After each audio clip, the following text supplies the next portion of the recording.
Caros alunos, chegamos à aula de número 8, onde vamos tratar os projetos de sistemas de cabeamento estruturado. Essa aula é a continuação da aula de número 7. Hoje nós vamos ver a segunda parte desse conteúdo, onde nós vamos fazer uma abordagem mais técnica, não tanto de planejamento, mas muito mais de detalhes de implementação que devem ser pensados. O objetivo, então, é identificar os elementos de infraestrutura e planejar a montagem dos diversos elementos do cabeamento estruturado. Nós vamos, então, concluir o tema de rede estruturada. Vamos ainda estudar detalhes da certificação do cabeamento, que é feita antes da entrega ao usuário, e vamos ver ainda algumas técnicas que facilitam a implantação ou a migração entre cabeamentos. Bom, a estrutura típica de um cabeamento. Isso é uma das máximas que a gente tem que ter em mente. Os cabos de par trançado interligam pontos de rede aos PET panels. Os cabos que se conectam às estações são chamados de line cords. E os cabos que vão até os pontos de rede, que são pontos RJ45 fêmea, que se conectam ao switch, são chamados PET cords. Então são line cords e os PET cords. Na prática tem a mesma funcionalidade, a mesma aparência, mas muda a nomenclatura de cada um deles. Nós vamos ver que tem motivo para isso.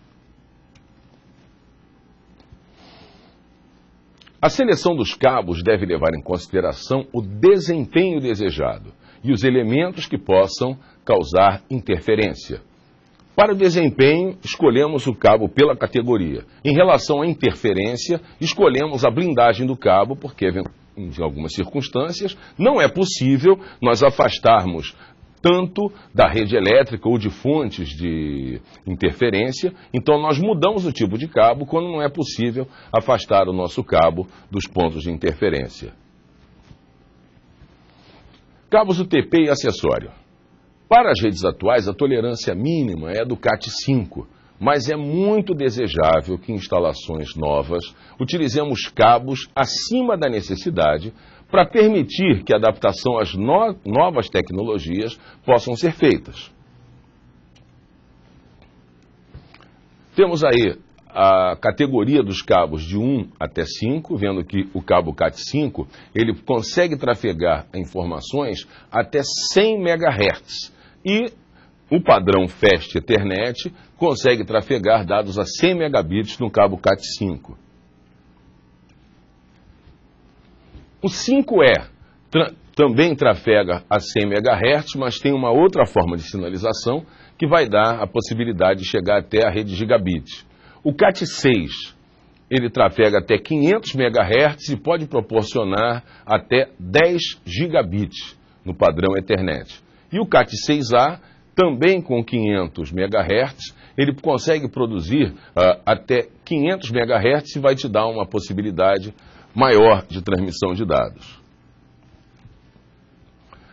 Os conectores RJ45 macho, que nós vimos já em outras aulas, possuem um padrão de contato de 8 pinos, mas possuem diferenças técnicas em relação ao tipo de cabo. As tomadas e espelhos. Nós encontramos no mercado diversas caixas e espelhos. Se forem para serem embutidas, nós temos os padrões de 6x9 ou de 9x9, o que permite usar as caixas semelhantes, as caixas embutidas semelhantes ao da rede elétrica. Nós vamos encontrar com 2, 4 ou com 6 conectores. Podemos ter ainda tomadas e espelhos embutidas. Essa aí nós vemos uma imagem de um local com piso elevado, em que eu tenho os meus pontos de rede todos posicionados abaixo do piso. É uma outra possibilidade que facilita muito a nossa operação. PET panels são instalados nos painéis de distribuição e salas de equipamento. Sua largura padrão é de 19 polegadas, para poder se encaixar nos racks, que podem oferecer, então, os PET panels com 24 ou 48 portas. Cada par ponto de rede ou tomada deve ser identificado. Em pequenas redes é possível você apenas colocar um númerozinho junto do ponto e colocar uma pequena tabela fixada. Mas o ideal é que você consiga colocar a própria identificação do ponto nessas pequenas demarcações aqui existentes sobre cada um dos pontos, em que você possa posicionar ali um identificador, uma etiqueta, alguma coisa que facilite na identificação do ponto. Aí uma imagem de um patch panel bastante interessante, que ela foi organizada de tal forma que essa parte aqui, isso aqui é um ativo de rede, é um switch. Nessa parte do switch, é interessante que os cabos foram organizados, puxados para o lado, para deixar os painéis de luzes visíveis. Por acaso, essa imagem de rede é daqui dos nossos estúdios, da rede de cabos que atendem os estúdios onde eu estou fazendo a gravação. Ela deixa os ativos livres, porque aqui nós temos alguns LEDs que facilitam a visão, tá? Aí você consegue identificar o funcionamento dos pontos pelas luzes. Nós temos aí também a imagem de um passador, de um organizador de cabos. Os cabos, eles passam por dentro dessa estrutura aqui. Essa parte do meio, é claro, aqui eu teria no passador de baixo e no de cima uma tampa. Essa daqui central eu retirei a tampa para mostrar que é um ponto por onde os cabos passam para manter organizado o nosso REC. Bloco 110 é um tipo de bloco onde você pode fazer a integração entre os cabos do cabeamento horizontal, de telecomunicações e dos sistemas de telefonia. Esses painéis são tipicamente usados para telefonia e eu coloco normalmente para fazer a integração entre os cabos de rede e os cabos de telefonia. Lembrando que os cabos de rede, os cabos de par trançado, são absolutamente compatíveis com os sistemas de telefonia. Gabinetes e RECs. Nós temos aí um REC tipo armário, servem para organizar as coisas. A unidade de medida de um REC é medida em U, de unit. Cada unit dessa dá 44 milímetros. Então, é uma alturinha em que eu vou usar como referência nos nossos RECs. Os gabinetes são RECs fechados. Eles podem ainda ser abertos. Normalmente, as laterais e o fundo são removíveis para facilitar o acesso. Você tem uma porta fechada na frente, mas é possível você remover tanto as laterais quanto a parte do fundo. Os brackets são bem simples, pois são montados numa chapa em formato de U e que é fixado na parede. É um troço, é uma conexão bem simples. Então você tem aí uma imagem de um REC fechado, de um REC aberto, que é esse da direita, um mini REC 7U, ele tem altura que tem 7 U's de altura, e um bracket, que é o equivalente a esse mini REC, só que inteiramente aberto. Em determinadas situações, um bracket vai atender nossa necessidade. No REC fechado, uma recomendação importante é que eu ocupe no máximo 70% do espaço livre, que eu deixe em média 30% livre de espaço entre os equipamentos que eu colocar e coloque exaustores, porque muitas vezes eu vou ter ativos de rede que tem calor ali dentro. E se eu deixo o equipamento abafado, eu vou diminuir a expectativa de vida daquele equipamento. Réguas de tomadas também são importantes, para não ficar aquela bagunça nas nossas ligações. Lembrando que esse exemplo, essa imagem que eu estou mostrando para vocês aqui, ela possui a tomada brasileira de 3 pinos. Esse padrão internacional usado apenas no Brasil, de tomada de 3 pinos, né? Eu devo pensar em tomadas que suportem até 15 amperes a 250 volts. E devemos optar por réguas que possam fazer a ligação de todos os equipamentos. Réguas de 19 polegadas, como essa daqui, elas podem ser fixadas por esses por esses pontos aí, elas podem ser fixadas no próprio REC e é importante que elas suportem as ligações. Devemos ficar atentos, no entanto, muitos equipamentos que nós vamos utilizar são equipamentos produzidos fora do Brasil. Esses equipamentos, switches, roteadores e etc., nem sempre terão uma tomada neste padrão brasileiro. Então, devemos planejar bem planejado para não fazer uma gambiarra elétrica num equipamento caríssimo. Muitas vezes vamos precisar comprar uma nova régua ou já comprar o equipamento, importar uma régua para podermos ter a conexão da melhor maneira possível. Eletrocalhas, conforme mostra a nossa imagem aí, são perfis em U, que tem, em média, 5 ou 10 centímetros de largura, com furações que permitem modularização. Eu posso ir encaixando aqui, eu tenho módulos que permitem a interligação entre eles, e normalmente são construídas de alumínio ou aço. Mas nós vamos encontrar também no mercado eletrocalhas em PVC. Então eu devo planejar para os meus cabos irem apoiados sobre essas calhas aí. Aí nós temos exemplos das diversas eletrocalhas com uma proposta de tabela de quantidade máxima de cabos que podem passar. Então eu tenho eletrocalhas ali entre 50 e 100, considerando largura e altura do dispositivo em milímetros, e a quantidade máxima de cabos recomendada para ser passada em cada um deles.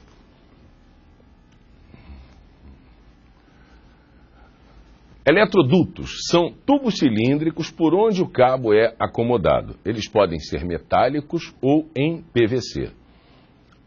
Em instalações residenciais, a gente costuma ver aqueles tubos mais flexíveis que vão dentro da parede. Eles, na verdade, para os cabos de rede, para um cabeamento estruturado, eles não são necessariamente a melhor opção, a não ser que você não tenha outro jeito e tenha que embutir nas paredes todos os equipamentos. O ideal é que você coloque tubos rígidos, externos, fixados, e que nas curvas você tenha caixas de controle, que você evite fazer curvas com o tubo. Você vem com o seu duto e precisa de uma curva de 90 graus. Se você bota uma curva ali, há uma boa chance de torcer o cabo, ter dificuldade para passar. Então, nas curvas, coloque uma pequena caixa de controle. Você vai ter muito mais facilidade para fazer esse trabalho.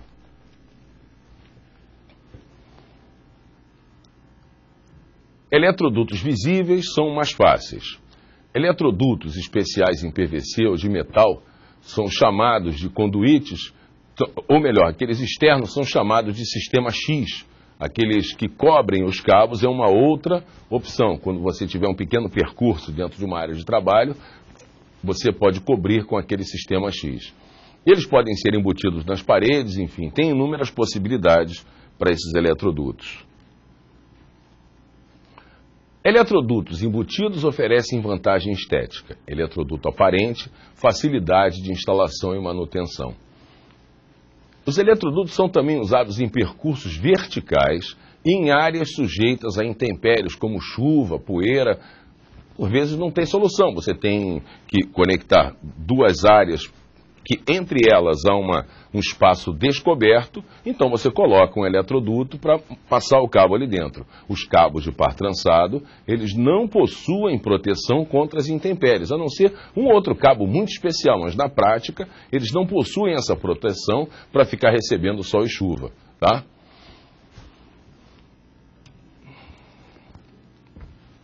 E nós temos padrões de cores de dutos. Muitas vezes vamos precisar passar o nosso cabo num caminho por onde já passam outros cabos, principalmente em áreas industriais. Então nós temos aí uma ideia das normas ABNT relativas às cores das tubulações. Algumas delas aí você tem que prestar atenção. Por exemplo, nessa parte de vapor e vapor superaquecido, que são o branco ou o vermelho e branco listrado, se você colocar o seu duto do lado, você vai pegar o calor que vai emanar daqueles dutos ali. você pode ter algum tipo de problema. Ou vou passar o meu cabo junto com dutos de combustível, eu vou ter que pensar nesses meu trajeto, como é que eu vou passar esses cabos se eu tiver que dividir um mesmo espaço com outros dutos que passem na mesma região. No cabeamento horizontal, há um facilitador que eu devo pensar, que é o painel de distribuição. Aqui. Muita gente poderia classificar, poxa, mas eu vou colocar um PET pênel e depois outro PET pênel. Isso é uma forma muito facilitadora que nós temos de distribuir os cabos, porque dos pontos de rede eu trago para o meu painel de distribuição, que vai ser um conjunto de PET pêneis, alguns que vêm oriundos do cabeamento horizontal e outros que se ligam à sala de equipamentos, a outro PET pênel. Podem estar, inclusive, em salas diferentes. Qual é o facilitador? Os cabos que vão para os ativos da rede, eles são ligados e permanecem lá conectados. Eu vou ter o meu painel de manobras aqui, um PET pênel conectando no outro, o PET pênel que liga com o switch e o PET pênel que liga com o cabeamento. Assim eu consigo fazer mais manobras nesta área e evito ficar manipulando os meus ativos de rede. Quando eu tenho salas diferentes, eu tenho níveis de acesso diferentes, fica mais fácil eu manipular os meus PET cords aqui nessa região do que junto dos switches, onde eu vou ter inclusive menos espaço para circular, enfim. Esse modelo, usando o painel de distribuição, pode facilitar bastante, apesar de usar mais PET pêneis, sendo que o PET pênel não é um equipamento caro e que não dificulta a operação.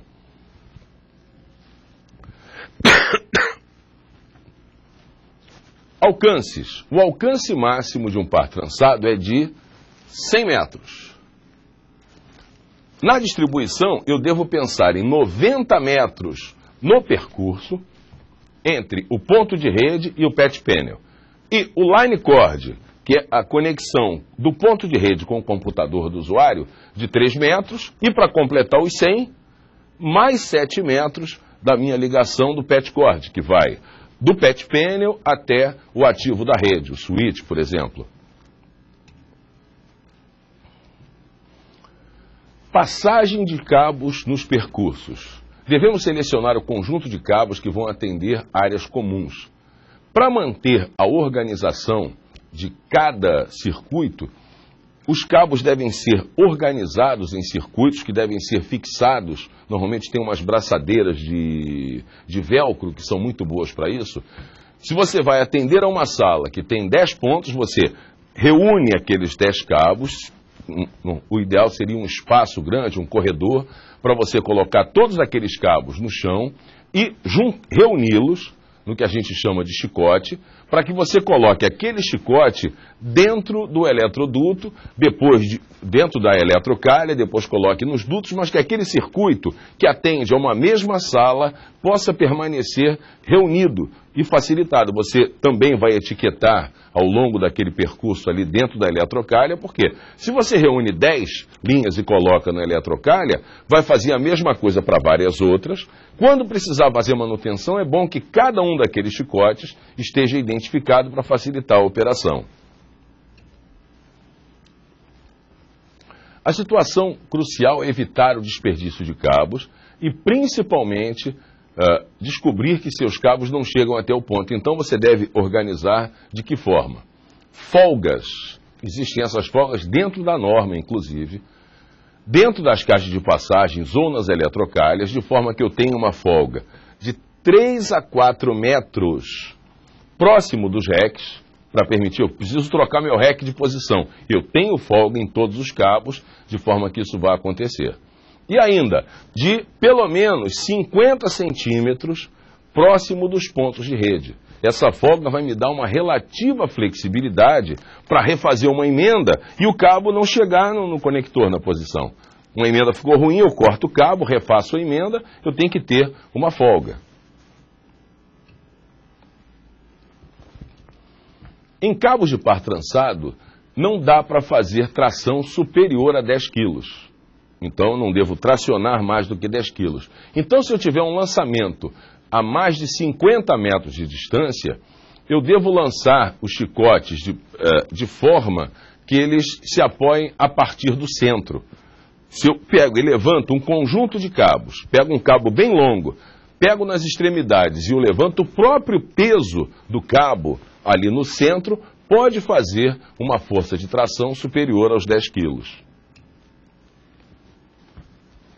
Então, o macete na passagem dos cabos é posicionar os chicotes, fazer a identificação temporária dos pares, isso é importante, bota uma etiqueta temporária na ponta de cada cabo, porque você pega um cabo, coloca no meio de um chicote, você tem os pares de cabos, vai dar muito mais trabalho para você identificar depois, porque vai ficar um numa sala e outro na outra.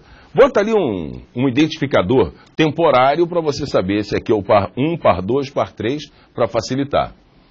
Posiciona nos dutos e calhas, identifica cada um dos circuitos, cada um desses chicotes, posiciona a identificação definitiva desses pares, faz a crimpagem, ou seja, a colocação dos conectores RJ45 e, finalmente, faça o teste de sequência com o testador de cabos.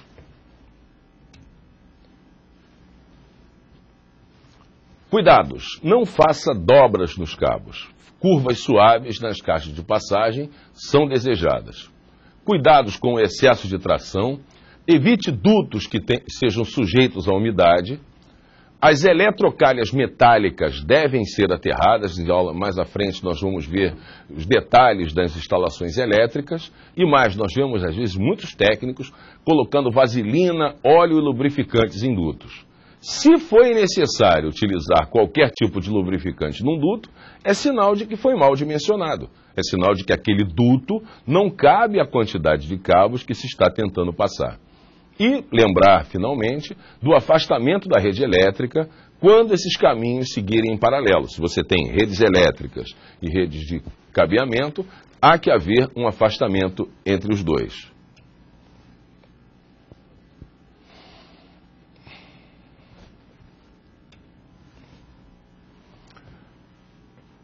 Temos que pensar também que a nossa rede estruturada, como vimos em aulas passadas, ela atende a dados e diversos dispositivos de baixa tensão, como câmeras, sensores, atuadores, que vão utilizar os mesmos caminhos dos cabos de rede. Mas, quando você for selecionar dispositivos, dê preferência àqueles que empreguem interfaces Ethernet ou que utilizem apenas os cabos de par trançado para funcionar. Quando empregar cabos proprietários, você vai ter que se preocupar com as recomendações dos fabricantes. Esses cabos terão funcionalidades distintas e etc. Fica muito mais fácil se nós pudermos padronizar os cabos. Se você tem uma câmera, e existem dois modelos de câmera. Uma que conecta num cabo de par trançado, padrão Ethernet, e outra que precisa de um cabo proprietário. Essa que funciona com interface Ethernet vai dar uma facilidade muito maior de operação, de manutenção, enfim. Vai ser bem mais simples trabalhar com ela. Certificação. É fundamental que aconteça. Ela é uma verificação técnica para atestar os parâmetros que influenciam no desempenho da rede. A recomendação é que a certificação seja feita antes da ativação da rede e que os testes sejam realizados por empresa distinta daquela que realizou a instalação, para que nós tenhamos, é óbvio, a isenção na avaliação desse trabalho. Transparência é o termo muito em moda no nosso país. A certificação dos cabos está definida nas normas ANSI-EATIA 568, B3 e C3, que falam de teste de fibra ótica, e a norma TSB 67, que fala das técnicas de medição em cabos de par trançado.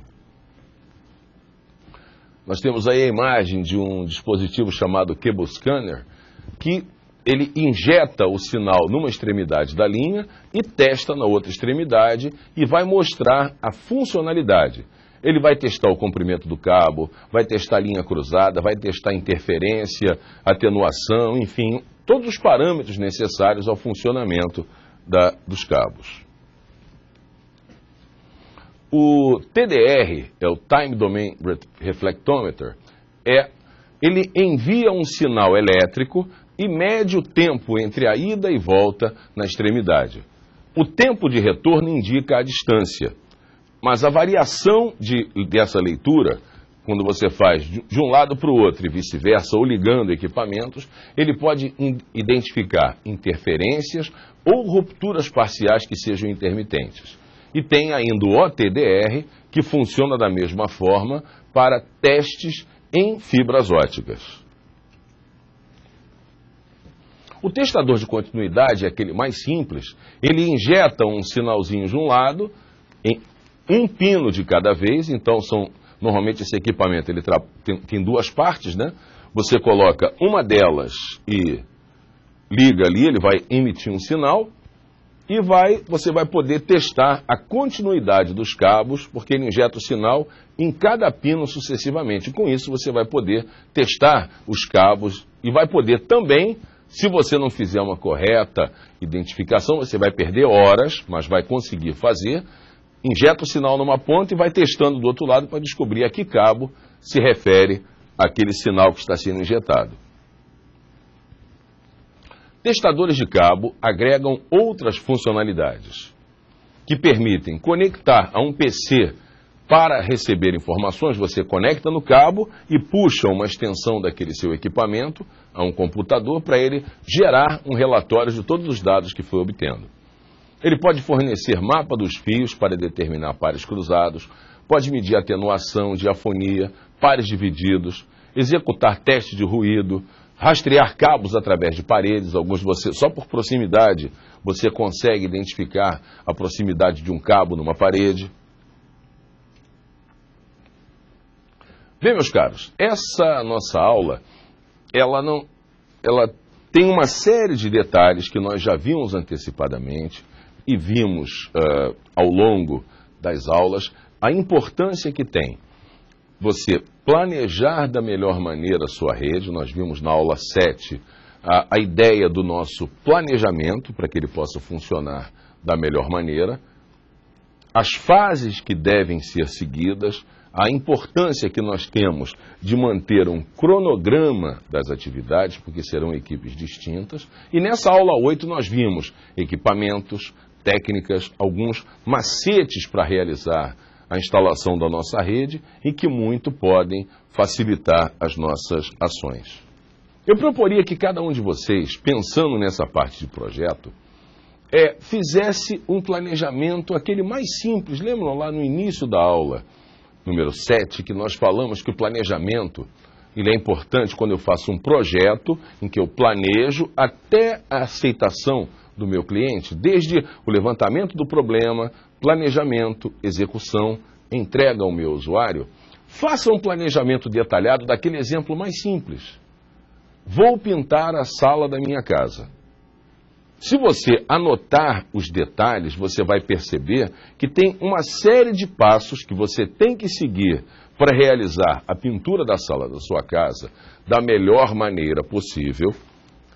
Anote a quantidade de passos. Você vai chegar... pintar a parede. Opa, mas para eu pintar a parede, eu tenho que tirar os móveis do caminho. Então você esqueceu de um passo anterior. Eu tenho que tirar os móveis do caminho. Segundo, eu tenho que planejar um dia de folga. Aí você volta mais um passo. Mas peraí, eu tenho que comprar a tinta primeiro. Eu tenho que escolher as cores. Aí você começa a lembrar de uma série de passos que tem que anteceder aquela sua execução. O planejamento normalmente é feito assim. Você pensa, eu preciso entregar ao cliente em tal dia aquele produto. O que eu preciso fazer? Aí você vai anotando e quanto mais refinado for esse seu planejamento, maior é a chance que você tem de conseguir entregar no prazo e com a qualidade adequada. Quando você tem o conhecimento das partes técnicas que vão permear aquele seu projeto, o seu planejamento será cada vez melhor. É importante também você pensar que se eu faço um planejamento adequado para uma pintura que tem uma série de passos, imagine qual será a necessidade de um planejamento muito detalhado quando eu tenho um trabalho maior. Se eu tenho um prédio novo com muitos andares, que vai abrigar escritórios, que vai abrigar uma série de atividades, que eu tenho que passar o cabeamento que ainda não existe. Ou mais ainda, o que é mais complexo, uma área industrial. Quando eu vou fazer cabeamento numa área industrial é muito complexo. Eu vou ter muitos dispositivos de alta tensão, eu vou ter áreas de perigo, enfim, eu devo pensar no meu planejamento como uma função muito importante para que o meu resultado final chegue da melhor maneira possível. Tá bom, gente?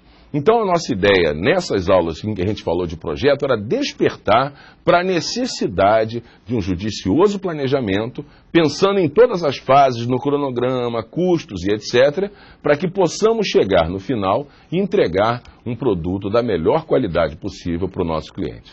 Tá bom, meus caros? Então, até mais, daqui a pouco a gente vai iniciar com novos assuntos nas aulas 9 e 10, em que vamos tratar os assuntos de rede elétrica.